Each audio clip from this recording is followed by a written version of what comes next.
Mentre giungono le immagini al Mapei per la vittoria del Milan contro il Sassuolo e la vittoria, la festa dei tifosi del Milan, c'è l'Amarezza che probabilmente quest'anno si poteva in qualche modo vincere lo scudetto, ma l'Amarezza noi la mandiamo subito via perché abbiamo Amedeo Colella con la rubrica Nessuno nasce imparato.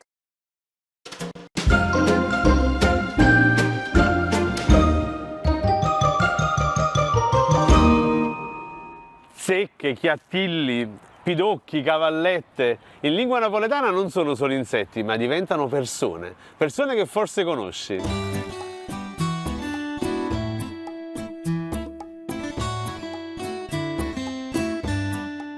Il chiattillo, ad esempio, non è solamente la piattola, ma il chiattillo è quel rampollo di buona famiglia, di solito dei quartieri Chiaia, Posilli, ma qualcuno pure al Vomero, che ha sempre il vestito griffato, ha sempre la macchinina ultima generazione e che pensa che tutto il mondo comincia e finisce ai baretti di Chiaia. E poi c'è Oprocchie. Oprocchie è l'avaro, ovviamente, il tirchio, l'allasanato, o sei caturnese, quello che non mangia per non cacare, come si dice a Napoli. È quello che si va nascondendo, come il pidocchio fa fra i capelli di un bambino e anche quando è costretto a cacciare una cosa esorda tenta l'estrema manovra diversiva. Ho dimenticato il portafoglio a casa, c'è il 100 euro intero. La zecca non è solamente quella canina, la zecca è quella persona che ti si mette attaccata addosso e non si stacca mai, pure se glielo fai capire che ti sta dando fastidio. Quando è proprio esagerata diventa una zecca cavallina.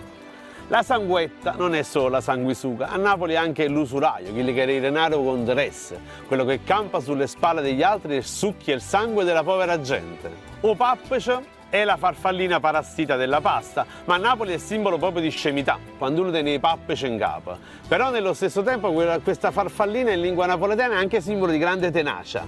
Ricetto pappace vicino a noce, rammo tempo che è spurtoso. La cavalletta è un insetto che si muove in branco, più o meno come fanno 2 o 3 cognate, 2 o 3 sorelle. Avete visto mai quando per esempio c'è un buffet di dolci in un matrimonio e loro si gettano come un branco di cavallette, dopo non resta più nulla. O pulce, invece è la pulce, il piccolo animaletto che arriva saltando, che a Napoli è il simbolo del bambino che vuole fare un po' il grandicello, pure i pulce tenen una tosse.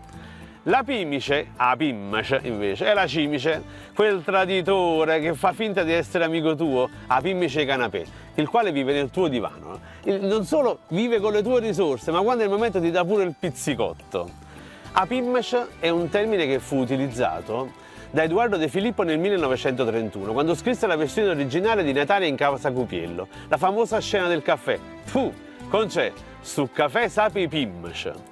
Ma nel 1977 egli temette che il termine pimmice non sarebbe stato compreso dagli italiani e per questo motivo sostituì il termine pimmice con un termine più diffuso a livello nazionale che è scarafone. E a proposito di scarafone, ovviamente a Napoli lo scarafone è il simbolo della bruttezza assoluta, è brutto con mano scarafone, però come dice Pino Daniele in fondo ogni scarafone è bella mamma soia.